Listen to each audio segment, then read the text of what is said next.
Hey there, 12th grade commerce students. I see you out there, buried under those textbooks, highlighting literally everything until the pages are glowing neon and just, stressing over those upcoming board exams. Well, take a deep breath, okay? You can put the highlighters down for just a few minutes. Consider this explainer your absolute, ultimate, strictly business study guide.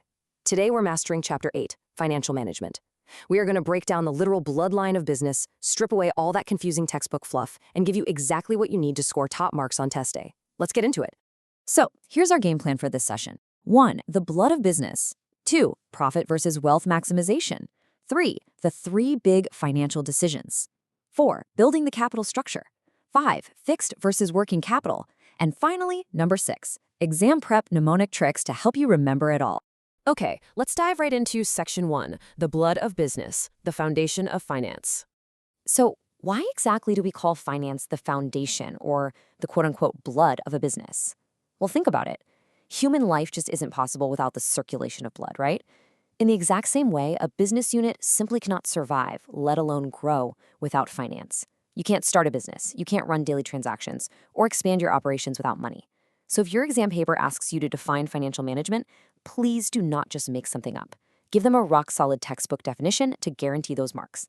I want you to write this one down from F.W. Page. He says, in the modern economy, based on utilization of funds, financial management means acquiring of required funds at the required time. It is absolutely brilliant because it's just so simple. It's really all about getting the money you need exactly when you need it. Or, if you want an alternative that sounds incredibly professional, you can use this one from Raymond J. Chambers. He says it means to take decisions about financial matters, to implement them smoothly, and to review them. Having either of these quotes tucked in your back pocket is going to instantly impress your examiner, for sure. Moving right along to Section 2, Profit versus Wealth Maximization, the 2 major objectives. Now, this perfectly illustrates the stark contrast between the 2 main goals.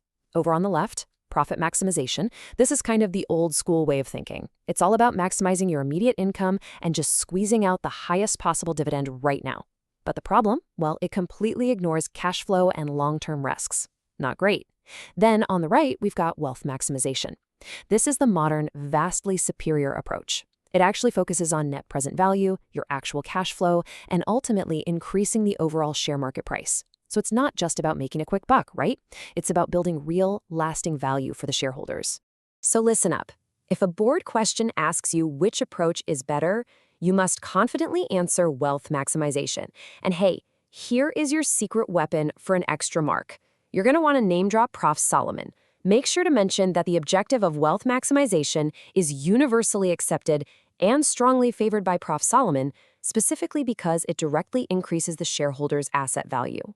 That brings us to Section 3, 3 big financial decisions, what every manager must decide. Okay, the really crucial point here is understanding these 3 pillars that literally hold up the entire business. Number 1 is the investment decision, which is also known as capital budgeting. Basically, where do we invest our long-term capital to get the absolute best return? Number 2 is the financing decision. So where is the money actually coming from?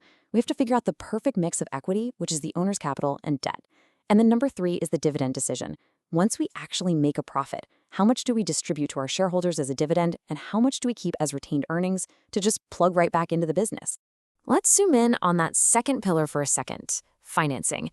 Here is Section 4, building the capital structure, mixing equity and debt.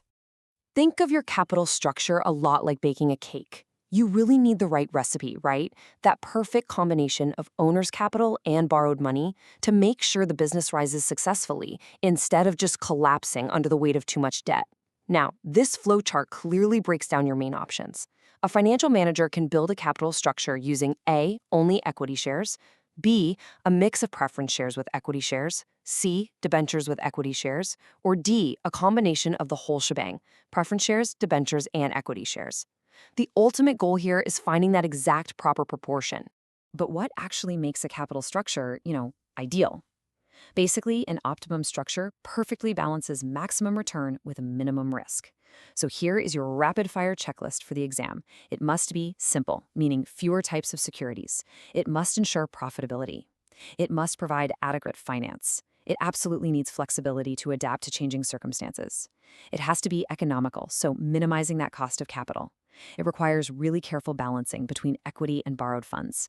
And finally, it must ensure liquidity so your liabilities can actually be paid on time. Make sure you memorize these. All right, I need you to listen closely to Section 5, Fixed versus Working Capital, Long-Term Assets versus Day-to-Day Operations. Guys, this is a guaranteed high-yield topic on your exam paper. You will almost certainly be asked to distinguish between these two, so let's make sure you can answer it in your sleep. Here is the fundamental difference. Fixed capital is a long-term, permanent blockage of funds. We are talking about money that's invested for 5 years or more into really heavy assets like land, buildings, machinery, stuff like that. Working capital, on the flip side, is the absolute lifeblood for your day-to-day expenses. It's that constantly circulating money that you use for raw materials, paying your staff's wages, and managing debtors. Simply put, fixed is long-term, working is short-term. So let's see how this builds into the exact comparison table you're going to need to write out on your test. Meaning, well, that's fixed assets versus current assets. Period. Long versus short. Liquidity? Fix has a very low liquidity ratio, because you can't exactly sell a massive factory overnight, right? But working capital? Highly liquid. Risk? It's high for fixed, low for working. And depreciation? That is only calculated on your fixed assets, not on your working capital. Trust me, if you can recreate this matrix, you have got those full marks secured. Okay, we have covered a ton of heavy theory. Now it is time for Section 6, Exam Prep Mnemonic Tricks, Memory Hacks for Test Day. When you're sitting there in the exam hall and the pressure is on, sometimes your mind just goes totally blank. But not anymore. I am going to give you 2 memory hacks to instantly unlock the biggest concepts we covered today. Here's hack number 1. When they ask you for the 3 big financial decisions, just remember IFD. Ice cream for dinner. Seriously, say it to yourself right now. Ice cream for dinner. But what does it actually stand for? Well, it perfectly unlocks the absolute core of a financial manager's job. The I stands for the investment decision, the F stands for the financing decision, and the D stands for the dividend decision. Ice cream for dinner, investment, financing, dividend. Boom. You will literally never forget those 3 pillars again. Now, hack number 2 is for that massive, kind of intimidating 7-point comparison table between fixed and working capital that we just looked at. How on earth do you remember all 7 points of difference? Just remember this one sentence. Many people like reading real short documents. Let me say that again. MPLRRSD. Many people like reading real short documents. Now, watch how magically this constructs your entire answer. M is meaning, P is period, L is liquidity, the first R is risk, and the second R is requirement. S is sources, and D is depreciation. Literally just write many people like reading real short documents super lightly in pencil on the side of your test paper, and you can build that entire 7-point matrix right from scratch without missing a single beat. It's a total game changer. All right, we've covered the definitions, the main objectives, the big decisions, and you've got your memory hacks totally ready to go. But before we wrap up this explainer, I want to leave you with a real-world challenge. Don't just think like a student taking a test. I want you to think like a real chief financial officer. Imagine you were the CFO of a brand new startup today. How will you structure your capital to balance risk and actually maximize your shareholders' wealth? Think about your own mix of equity and debt. Apply what you've just learned. Best of luck on those board exams, guys. You are absolutely going to crush it.